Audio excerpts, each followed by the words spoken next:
নমস্কার। জয় শ্রী বিষ্ণু। জয় জয় শ্রী বিষ্ণু। নমস্কার বন্ধুরা, আপনাদের আমার চ্যানেলে স্বাগত জানাই। আমি একাদশী নিয়ে কিছু কথা আপনাদের সামনে তুলে ধরব। একাদশী নিয়ে বিভিন্ন ধর্ম অবলম্বী, বৈষ্ণব বিশেষ করে ধর্মাবলম্বী আর যে সমস্ত মঠ আছে তারা প্রচুর ভিডিও বানিয়ে রেখেছেন একাদশী নিয়ে। আধ্যাত্মিকভাবে তারা প্রচুর প্রসার করেছেন। তার মাঝে আমার এই ছোট্ট চ্যানেলের মাধ্যমে এবং একটা কম বুদ্ধি সম্পন্ন মানুষ হিসাবে আমি মনে করলাম যে একাদশী আপনাদের সামনে আমিও নিয়ে আসি। কারণ আমরা হিন্দু সম্প্রদায়ের মানুষ হয়েও, বিশেষ করে আমরা বাঙালি হিন্দুরা আমাদের ধর্ম সম্পর্কে বিমুখ হয়ে যাচ্ছি। আমরা যেন অপরাধ হয়ে গেছে। সমস্ত ধর্মাবলম্বীরা সে যতই শিক্ষিত হোক, তারা কিন্তু নিজের ধর্মটাকে ছাড়েনি। আপনি ইসলাম ধর্ম জেনে নিন, বৌদ্ধ ধর্ম জেনে নিন, খ্রিস্টান ধর্ম জেনে নিন, তারা কিন্তু সপ্তাহে একদিন হলেও কেউ চার্চে যায়, কেউ মসজিদে যায়, কেউ বৌদ্ধ মঠে যায় উপাসনা করার জন্য, বা অ্যাটলিস্ট নিজের অভাব অভিযোগ শোনানোর জন্য ঈশ্বরের কাছে। কিন্তু আমাদের মধ্যে এই সংস্কৃতি বা কালচারটা নেই, মন্দিরে যাওয়া বা ঈশ্বর শরণাপন্ন হওয়া। আমরা কেউ ডাক্তার হয়ে গেছি, কেউ ইঞ্জিনিয়ার হয়ে গেছি, কেউ সমাজে নানান ধরনের প্রতিষ্ঠিত জায়গায় প্রতিষ্ঠিত হয়েছি, সব কিছু হয়েছি, গাড়ি বাড়ি যা চাহিদা, পার্থিব জিনিস ভরপুর। কিন্তু আমরা আমাদের আধ্যাত্ম জীবন থেকে দূরে সরে থাকছি। আমরা অপরের ধর্মকে সম্মান করি, মুখে বলি, কিন্তু নিজের ধর্মকে জানতে চাই না, নিজের ধর্ম কাছে যেতে চাই না। আমরা চেন্নাইয়ে গিয়ে প্রচুর টাকা খরচ করে চিকিৎসা করাতে যাই। শরীরের নানাবিধ অসুখ লেগেই আছে। তো আমরা যদি কন্ট্রোল করি, যে কোনো জিনিস সতর্কভাবে জীবনযাপন করি, তাহলে আশা করি আমাদের এই ব্যাধিমুক্ত জীবন পাব। সে কথাই আছে, সতর্কে বিনাশ নাই। আমি এরকম একটা জিনিস নিয়ে এলাম, একাদশীর উপবাস। একাদশীর উপবাস সবাই করেন। যারা যে সমস্ত মহিলা বিধবা হয়ে গেছেন তারা তো অবশ্যই করেন, বা অনেকে করেন না, ইচ্ছা মতো। যারা ধর্মের সঙ্গে যুক্ত হয়ে আছেন তারা তো অবশ্যই করেন। কিন্তু যারা সংসার জীবন করছেন, যারা আধুনিক জীবনযাপন করছেন, আধুনিকতার ছোঁয়া যাদের মধ্যে আছে, তারা কিন্তু কেউ এই একাদশী উপবাসটা করেন না। হয়তো শেষ জীবনে যখন বার্ধক্য আসে, হয়তো তখন একটু ভজন পূজন করে থাকেন বা করবেন।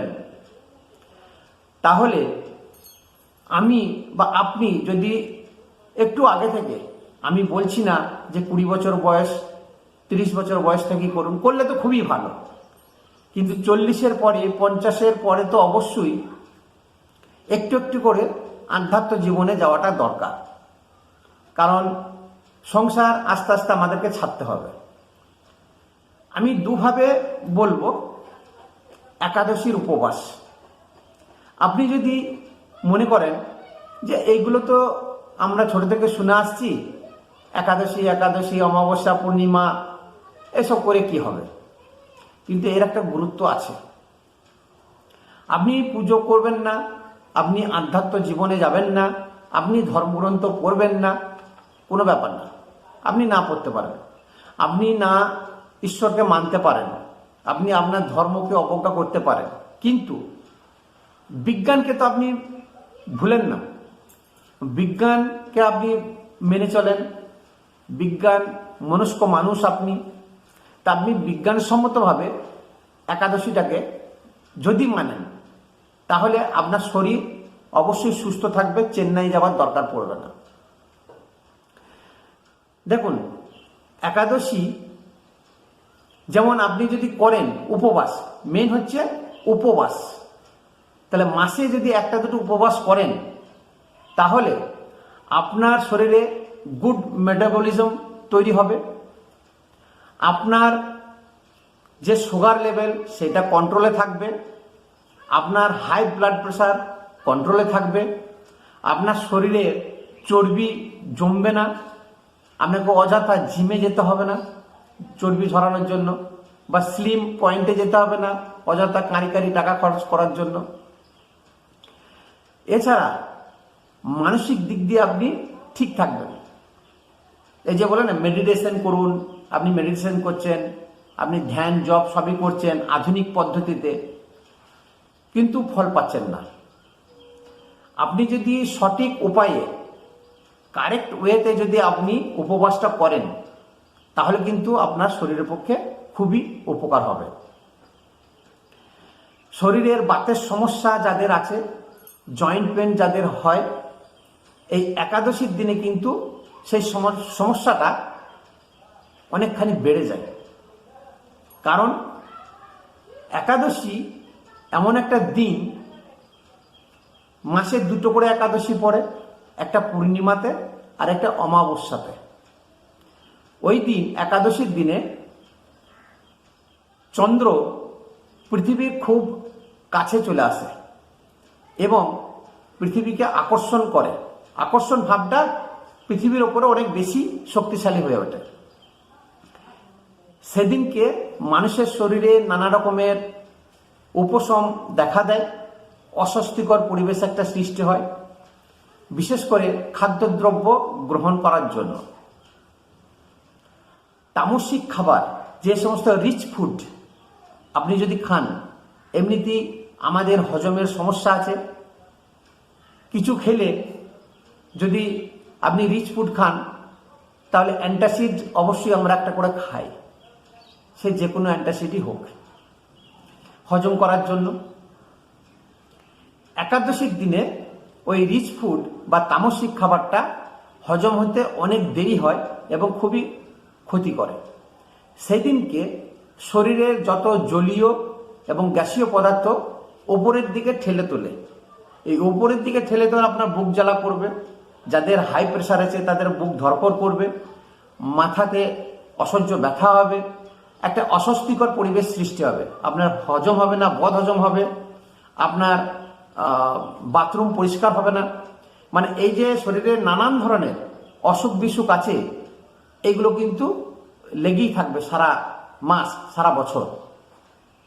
তাহলে মাসে আপনি দুটো উপবাস যদি করেন যে কোনো দিন, আমি বলছি না যে আপনাকে একাদশীর দিনই করতে হবে, কারণ আমি ধর্মগুরু নই, আমিও আপনার মতন একজন সাংসারিক মানুষ, আমিও একজন বিজ্ঞানসম্মত মানুষ, কিন্তু হলেও আমি আমার ধর্মটাকে যতটুকু সম্ভব পারি আমি মেনে চলি এবং তার বিধি মানার চেষ্টা করি এবং ধীরে ধীরে ঠিক ওই ঈশ্বরের পথে বা আধ্যাত্ম লাইনে যাবার চেষ্টা করছি।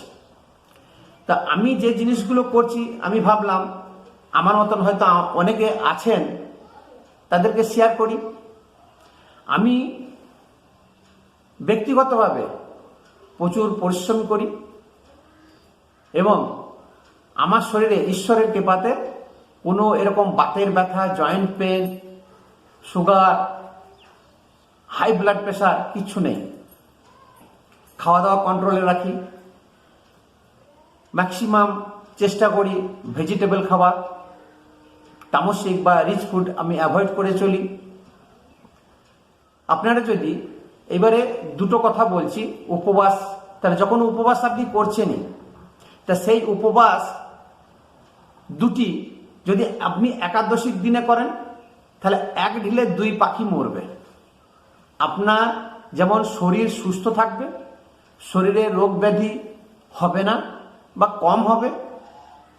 সেরকম আপনি ধীরে ধীরে ঈশ্বরের শরণাপন্ন হতে পারবেন। আপনি ঈশ্বরের প্রতি একটা সমর্পণ করতে পারবেন নিজেকে, যাতে করে আপনি আপনার মানসিক দিক দিয়ে শারীরিক দিক দিয়ে সুখে শান্তিতে থাকতে পারবেন। পাপ কর্ম থেকে আপনি দূরে থাকবেন। উপবাস মানে ভাগবত পুরাণ বলছে উপবাস করলে, বলছে উপবাস কথাটার মানে হচ্ছে সমীপ, মানে কাছাকাছি, ঈশ্বরের কাছাকাছি। আপনি দেখবেন আপনি মাছ মাংস রিচ ফুড খান, আপনার শরীরে হজম হবে না, শরীরে গ্যাসীয় পদার্থ তৈরি হবে, আপনার মাথা গরম থাকবে, আপনার চিন্তাধারা কিন্তু চেঞ্জ হয়ে যাবে। আপনি সবসময় নেগেটিভ চিন্তাভাবনা থাকবে আপনার মাথার মধ্যে, করবেন অপরাধমূলক চিন্তাভাবনা আসবে, একটা রিভেঞ্জ নেবার চিন্তাভাবনা আসবে। তাহলে এই যে এই চিন্তাভাবনা থেকে কিন্তু আপনি ধীরে ধীরে পাপ কর্মে জড়িয়ে যাচ্ছেন বা যাবেন, মানে একটা অন্য ধরনের সংসারে অশান্তি বলুন, ঝগড়াঝাটি বলুন, বা নিজেকে সবসময় একটা ইরিটেট ভাব, এটা কিন্তু থাকবে। আর আপনি যদি ভেজ খান, শাকসবজি খান, তাহলে আপনার মানসিকতা কিন্তু আলাদা ধরনের হবে। যে খাওয়ার উপরে অনেকটা কিন্তু বেশ করে চিন্তাধারা, যেটা খাবেন তার গুণ কিন্তু শরীরে পড়বে এবং পড়তে বাধ্য। আপনি যদি মনে করুন উপবাস করলেন, খুবই সীমিত খাবার খেলেন, দেখবেন আপনি 100% আমি গ্যারান্টি দিয়ে বলছি আপনার চিন্তাধারা কিন্তু চেঞ্জ হয়ে যাবে। সেই দিনও হবে, পরের দিন তারও 2-3 দিন কিন্তু সেই জিনিসটা থাকবে। এবং তখন আপনার মনে হবে যে ভেতরের অন্তরাত্মা আপনার কিন্তু চাইবে যে ঈশ্বর সাধনা করুন। আপনি যে ভগবানকে আপনি চান, যে দেবী দেবতাকে আপনি চান বা পুজো করতে ভালোবাসেন বা করুন, আপনি তার প্রতি মানে আকৃষ্ট হবেন, বা আপনার মন কিন্তু ঈশ্বরের প্রতি লীন হতে শুরু করবে। এটা কিন্তু প্রমাণ। আপনার চিন্তাধারা, আপনি ঝগড়া থেকে বিরত থাকবেন, লড়াই থেকে বিরত থাকবেন, আপনার মধ্যে কুচিন্তা আসবে না, সেখান থেকে আপনি বিরত থাকবেন। এক কথায় আপনি টোটাল শান্তিটা পাবেন। তাহলে খাওয়া দাওয়ার উপরে কিন্তু আমাদের এই টোটাল চক্রটা নির্ভর করছে। যে পঞ্চ ইন্দ্রিয় আছে, যে মানে কর্ম আছে, তার থেকে আরেকটা সব থেকে বড় জিনিস যেটা আমরা নিয়ন্ত্রণ করতে পারি না, সেটা হচ্ছে মন। মনকে মানুষ নিয়ন্ত্রণ করতে পারে না। মন হচ্ছে একটা শিশুর মতন, আজকে এখানে আছে, এই 1 মিনিটের মধ্যে আবার অন্য কোথাও চলে গেল। আপনি হয়তো কলকাতায় বসে আছেন, ব্যাঙ্গালোরে বসে আছেন, বা কোনো নিজের বাড়িতে বসে আছেন, আপনার মন কিন্তু চলে গেল অন্য জায়গাতে, আপনি ঘুরে বেড়াচ্ছেন, এক জায়গায় স্থিরতা নেই। এই যে মনকে স্থির করা, এই মনকে স্থির করতে গেলে আপনার শরীর এবং খাদ্যাভ্যাস পরিবর্তন করতে হবে। শুধু খাদ্যাভ্যাস পরিবর্তন করলেই হবে না, এর সঙ্গে যদি যোগ সাধনা করেন, মানে যোগ ব্যায়াম কিছু যদি করতে পারেন, তাহলে খাদ্যাভ্যাস প্লাস যোগ ব্যায়াম এই দুটো যদি আপনি তালমেল রাখতে পারেন, তাহলে শরীরে 100% রোগমুক্ত আপনি হয়ে থাকবেন। শরীরে চর্বি জমলে প্রচুর নানা রকমের অসুখ সৃষ্টি করে চর্বিতে। তাহলে আপনি উপবাস করলেন, আপনি শাকসবজি খেলেন, ফলমূল খেলেন, রিচ ফুড খেলেন না, অটোমেটিক আপনার শরীরে চর্বি জমবে না। তারপর আবার যদি আপনি একটু আধটু ব্যায়াম করেন, তাহলে তো জমবেই না। গ্রামের বিশেষ করে প্রচুর মানে যে সমস্ত মহিলারাই ম্যাক্সিমাম প্রচুর পরিশ্রম করে, তাদের শরীরে চর্বি কিন্তু জমে না। যারা এখন ফ্ল্যাটে থাকেন বা পরিসর খুবই ছোট, সেটা সম্ভব নয়, সারাদিন আপনি পরিশ্রম করেন ওইটুকু জায়গার মধ্যে, তাহলেও আপনার শরীরে চর্বি জমে যাচ্ছে, আপনি জিমে যেতে পারছেন না, সম্ভব নয়, সবাই কিন্তু যেতে পারে না বা যাইও না, পছন্দও করে না। আপনি যদি বাড়িতেই কিছু ফ্রি হ্যান্ড ব্যায়াম করেন, দেখবেন আপনি সব দিক দিয়ে শান্তিতে থাকবেন। আর আপনি যদি তামসিক খাবার বা রিচ ফুড, মাছ মাংস থেকে শুরু করে জাঙ্ক ফুড খেতে থাকছেন, আর ভোরবেলায় উঠে আপনি মেডিটেশন করছেন, আপনি জীবনে আপনি মনোযোগ আনতে পারবেন না, একাগ্রতা আনতে পারবেন না। তাহলে একাগ্রতা, ওই মনটাকে কন্ট্রোল করার জন্য আপনাকে কিন্তু ওই শাকসবজি বা এরকম আধ্যাত্ম টাইপের, মানে আধ্যাত্ম লাইনে আপনাকে যেতে হবে।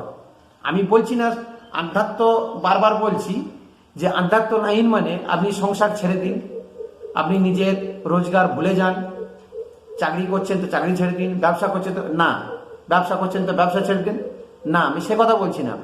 সব কিছুর মধ্যে থেকে আপনাকে কিন্তু, যদি আপনি আধ্যাত্ম লাইনে থাকেন বা ঈশ্বরের সান্নিধ্যে থাকেন, তাহলে দেখবেন একটা অপরিসীম শান্তি পাবেন। পরম পুরুষ শ্রী রামকৃষ্ণ দেব বলেছেন যে ঈশ্বর সাধনা করা একমাত্র সাংসারিক লোকেদের পক্ষে সব থেকে সহজ। তারা ঈশ্বর খুব তাড়াতাড়ি পায়, ঈশ্বরের কৃপা তাড়াতাড়ি পায়। যারা সংসার করে না, সাধু সন্ন্যাসী, তাদের পক্ষে খুব কঠিন, তাদের প্রচুর পরীক্ষা দিতে হয়। আমরা তো সংসারী মানুষ, আমাদেরকে বেশি পরীক্ষা দিতে হবে। নিশ্চয় তো জানি সংসারী, এ কখনো পাপ করে ফেলবে, কখনো মেয়ে করে বলবে, এ তো অজান্তে অনেক কিছু করে ফেলে। এইবারে ধরুন আমরা জানতে অজান্তে অনেক অপকর্ম করে ফেলি, অপকথা বলে ফেলি, অনেক পাপ কাজ করে ফেলি, যেগুলো আমরা জানি না। হয়তো আমরা ভাবি যে এটা এমন কিছুই না, এটা পাপ করলাম কি, হয়তো পাপ করলাম, আমরা জানি না, আমার খাতায় বা আমার ইয়েতে বলছে না, কিন্তু আমি করলাম। তাহলে তার তো সাজা আছে। ভগবান বিষ্ণু এই একাদশী দেবীকে বলেছেন যে এই একাদশী দেবীর যে পূজা অর্চনা করবে যে মানুষ, তার জীবনে পাপ বলে কিছু থাকবে না। কিরকম? যে জেনে বুঝে পাপ করবে তার তো একটা শাস্তি আছেই, মহাপাপ করবে তার তো শাস্তি, চুরি করবে, খুন করবে, রাহাজানি করবে, ডাকাতি করবে, তার তো একটা শাস্তি আছে। কিন্তু এরকমও অনেক আছে, আমরা অজান্তে অনেক কিছু বলে ফেলি, মানুষকে করে ফেলি, তাহলে তার সাজা আছে। তাহলে সেই সমস্ত অজান্তে করা পাপ বা এরকম অপকর্ম থেকে মুক্তির উপায় হচ্ছে যে একাদশীর আরাধনা বা পূজা অর্চনা করা এবং উপবাস করা। যেহেতু একাদশী দেবী বিষ্ণুর শরীর থেকে উৎপত্তি, তাহলে বিষ্ণুরই একটা অংশ। তাহলে একাদশীর পুজো মানে বিষ্ণু ভগবানের পুজো করা, নারায়ণের পুজো করা। তাহলে একাদশী উপবাস করা বা পুজো করা মানে আমি বিষ্ণুর আরাধনা করছি। তাহলে বিষ্ণু ভগবানের পুজো করুন, আপনি ধ্যান করুন, যাই করুন, তাহলে টোটাল আপনি দুটো বেনিফিট পাচ্ছেন। প্রথম কথা, বিজ্ঞানসম্মতভাবে আপনার শরীর সুস্থ থাকবে। দ্বিতীয় কথা, আপনি একটা ধর্মের কাজও করবেন বা আপনার আত্মা পরিষ্কার পরিচ্ছন্ন হবে। এই একাদশীকে ভগবান বিষ্ণু কেন এরকম আশীর্বাদ দিলেন, কি মাহাত্ম্য আছে? যেটা শোনা যায় যে রাক্ষস বা দস্যু মূর ভগবান বিষ্ণুকে মারতে চেয়েছিলেন যখন ভগবান বিষ্ণু নিদ্রায় মগ্ন ছিলেন। ওই সময় ভগবান বিষ্ণুর শরীর থেকে এক কন্যার জন্ম হয় এবং সে জন্মগ্রহণ করে ওই রাক্ষস মূরকে, দস্যু মূরকে হত্যা করে। তখন ভগবান বিষ্ণু যখন জেগে উঠলেন, দেখলেন যে এক কন্যা এরকম রাক্ষসকে বধ করেছে এবং জানলেন যে আমার শরীর থেকে উৎপত্তি, বা একাদশী বলেন আমি আপনার শরীর থেকেই উৎপত্তি হয়েছে আমার।